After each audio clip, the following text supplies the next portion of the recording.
Olá, pessoal, tudo bem? Bem-vindos ao primeiro vídeo sobre grupos e componentes.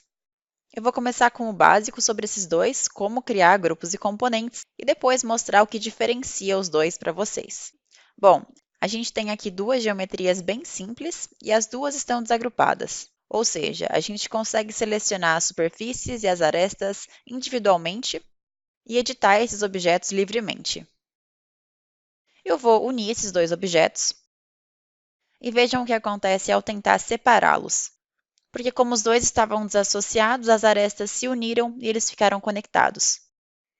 Para criar um grupo, a gente seleciona o objeto inteiro, clica com o botão direito do mouse sobre ele e escolhe a opção Criar Grupo. Vocês vão notar que sempre que existir um grupo, vai haver essa caixa azul ao redor dele. Agora que esse objeto é um grupo, eu posso uni-lo ao outro, e aí eles se separam naturalmente, não ficaram mais interligados. Quando a gente quiser editar esse objeto, vai ser necessário abrir o grupo. Tem duas formas de fazer isso. A mais prática delas é dando 2 cliques sobre o objeto e o grupo já se abre. Aquela caixa azul vai ser substituída por uma caixa pontilhada cinza, como vocês estão vendo aqui. Então, com o grupo aberto, a gente consegue selecionar as arestas e superfícies e fazer a edição que for necessária nesse objeto. Agora, outra forma de abrir um grupo é clicando com o botão direito do mouse sobre ele, escolhendo a opção Editar Grupo. Já para sair de um grupo, é só dar um clique fora dele. Outra coisa interessante é que se eu quiser desfazer o grupo, basta clicar com o botão direito sobre ele e escolher a opção Desassociar, que o objeto volta a ter as arestas e superfícies desagrupadas. Muito bem, agora vamos falar dos componentes. Vou fazer esse outro objeto virar um componente. Para isso, a gente seleciona ele, clica com o botão direito do mouse da mesma forma, só que agora escolhe Criar Componente. Aqui já aparece a primeira diferença entre grupos e componentes, que é essa janela para dar algumas características dos componentes. Não se preocupem com ela agora, a gente vai fazer um segundo vídeo se aprofundando um pouco mais em componentes e vamos tratar de cada uma dessas opções. No momento, é só clicar em Criar.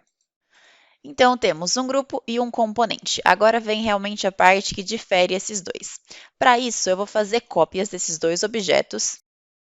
Se vocês tiverem alguma dúvida sobre como trabalhar com cópias, nós temos um vídeo aqui no canal que fala só sobre isso. Lembrem-se que essas cópias foram criadas a partir de um grupo e essas cópias foram criadas a partir de um componente. Portanto, todos esses são componentes e todos esses são grupos. Eu vou abrir um componente, pegar a ferramenta Empurrar, Puxar e fazer uma alteração nesse componente. Percebam o que vai acontecendo com os outros componentes que foram criados a partir dele. Eles também seguem essa modificação.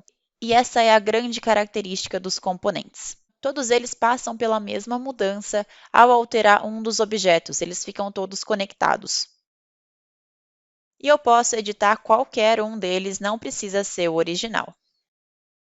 Agora, com grupos, isso não acontece. Se eu editar um grupo, só ele vai ser editado e não os outros que foram criados a partir dele.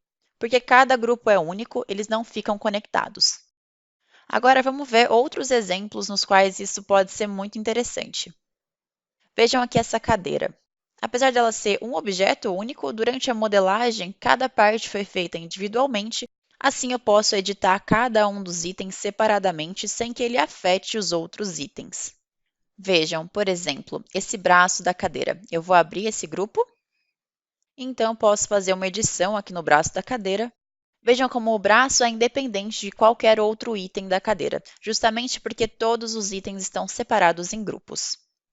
Agora, eu vou juntar todos esses objetos em um componente. Vou dar um nome para ele, como cadeira. E vejam que, aparentemente, ele virou um objeto só, mas ao abrir o componente, eu posso ter vários grupos dentro dele. Agora, eu vou criar algumas cópias dessa cadeira. E como ela é um componente, ao fazer a alteração em uma delas, por exemplo, essa aqui, vou novamente alterar o braço da cadeira. Vejam que todas as outras vão sofrer a mesma alteração. Então, eu vou colocar aqui, por exemplo, e aumentar esse aqui. Todas elas ficaram iguais. Por fim, um último exemplo. Eu tenho aqui uma casa e vamos imaginar que eu vou criar um condomínio de casas todas iguais. Eu vou criar um componente com essa casa, casa 1. Agora, vamos criar as cópias a partir dela.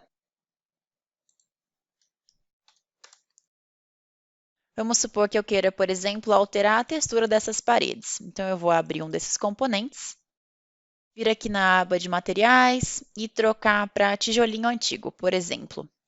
Então, eu vou repintar todas elas e vejam que todas as outras casas sofreram a mesma modificação. Eu posso editar qualquer uma delas. Então, por exemplo, eu vou editar essa aqui e agora trocar para pedra de laje. Todos os outros acompanham também. Eu posso fazer alteração na cor da casa. Essa aqui, por exemplo. E todas as outras vão acompanhar. Então, sempre que você tiver um projeto com vários objetos iguais e que vão permanecer iguais, que devem sofrer as mesmas alterações sempre, trabalhe com componentes. Um pequeno detalhe para você não se esquecer: é necessário criar o componente antes de fazer as cópias. Não adianta fazer várias cópias e depois criar um componente com uma delas. O passo a passo é sempre criar o componente e depois as cópias a partir dele. E aí você pode editar qualquer uma delas, independente de qual foi a original.